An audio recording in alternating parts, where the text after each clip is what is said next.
Halo Sobat Bila, cerita kali ini kita akan bahas tentang sejarah Valentine Day dan gimana sih menurut Islam. Nah, kan kebetulan ya, sekarang 13 Februari, berarti besok kan 14 Februari ya, yang merupakan hari jatuhnya Valentine Day.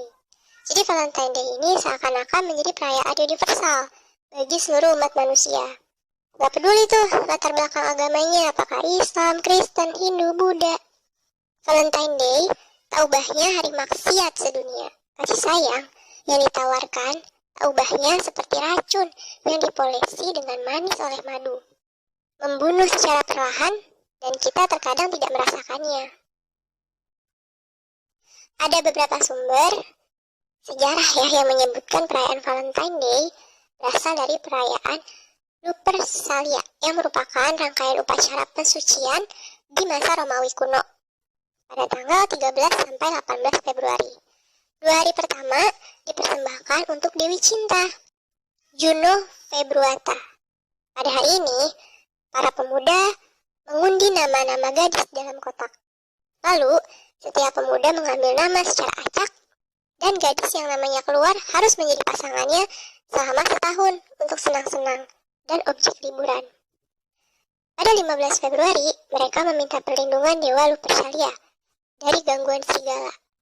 Selama upacara ini, kaum muda melecut, orang dengan kulit binatang, dan wanita berebut untuk dilecut, karena anggapan lecutan itu akan membuat mereka menjadi lebih subur. Ketika agama Kristen masuk Roma, mereka mengadopsi upacara ini dan mewarnainya dengan nuansa Kristiani. Antara lain, mengganti nama-nama gadis dengan nama-nama paus atau pastor. Di antara pendukungnya adalah Kaisar Konstantin dan Paus Gregory I. Agar lebih mendekatkan lagi pada ajaran Kristen, pada 496 Masehi, Paus Gelasius I menjadikan upacara Romawi kuno ini menjadi hari perayaan gereja dengan nama Saint Valentine's Day untuk menghormati Santo Valentine yang kebetulan mati pada 14 Februari. The Catholic Encyclopedia dengan judul Santo Valentine menuliskan ada 3 nama Valentine yang mati pada 14 Februari. Seorang di antaranya dilukiskan sebagai yang mati pada masa Romawi. Namun demikian, tidak pernah ada penjelasan siapa Santo Valentine itu. Juga dengan kisahnya yang tidak pernah diketahui ujung pangkalnya, karena tiap sumber mengisahkan cerita yang berbeda. Menurut versi pertama, Kaisar Claudius II menceritakan dan memerintahkan menangkap dan memenjarakan Santo Valentine, karena menyatakan Tuhannya adalah Isa Al-Masih dan menolak menyembah Tuhan-Tuhan orang Romawi. Orang-orang yang mendambakan doa Santo Valentine lalu menulis surat dan menaruhnya di terali penjaranya. Versi kedua menceritakan bahwa Kaisar Claudius II menganggap tentara muda bujangan lebih tabah dan kuat dalam medan peperangan daripada yang telah menikah. Kaisar lalu melarang para pemuda untuk menikah. Namun Santo Valentine melanggarnya dan diam-diam menikahkan banyak pemuda, sehingga ia pun ditangkap dan dihukum gantung pada 14 Februari 269 Masehi. Kebiasaan mengirim kartu Valentine itu sendiri tidak ada kaitan langsung dengan Santo Valentine. Pada 1415 Masehi, ketika the Duke of Orleans dipenjara di Tower of London. Pada perayaan hari gereja mengenang Santo Valentine 14 Februari. Ia mengirim puisi kepada istrinya di Prancis. Kemudian Geoffrey Chaucer, penyair Inggris, mengaitkannya dengan musim kawin burung dalam puisinya. Lalu bagaimana dengan ucapan Be My Valentine? Ken Swigert dalam artikel South Biblical Christians Observe It mengatakan, kata Valentine berasal dari bahasa Latin yang berarti yang maha perkasa, yang maha kuat, dan yang maha kuasa.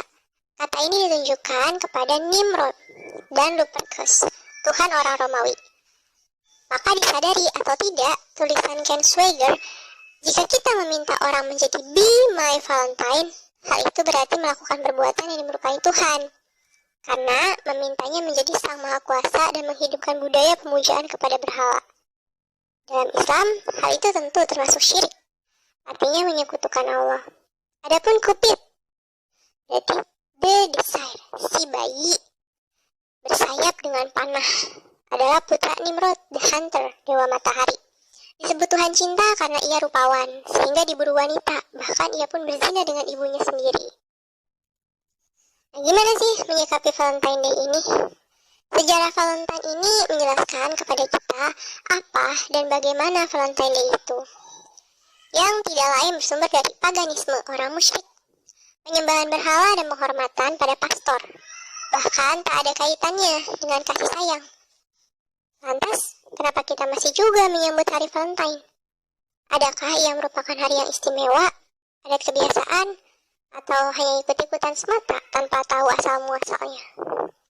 Bila demikian, disayangkan banget kalau kita nih terkena penyakit ikut-ikutan mengekor budaya barat dan acara ritual agama lain. Padahal Allah berfirman dalam surat Al-Isra ayat 36 yang artinya, dan janganlah kamu mengikuti apa yang kamu tidak mengetahui tentangnya. Sesungguhnya pendengaran, penglihatan, dan hati semuanya akan diminta pertanggungjawaban. Jadi ikut Valentine Days berarti menghancurkan kepribadian dan karakter kita sendiri, kepribadian muslim. Maka dari itu, jauhilah kebiasaan yang jahiliyah yang dapat merusak kepribadian kita, merusak keislaman kita. Jika generasi kita sebagai muslim telah rusak, maka Islam ini akan mudah dihancurkan. Kita sebagai muslim memiliki karakter dan kepribadian yang khas dan istimewa berdasarkan teladan Rasulullah SAW. Tanggung jawab kita adalah menyerap, mengamalkan, dan memeliharanya.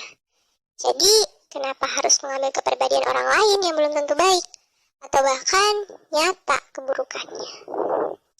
Jauhilah dan say goodbye. Jadi, gitu ya, teman. Gitu ya, sobat.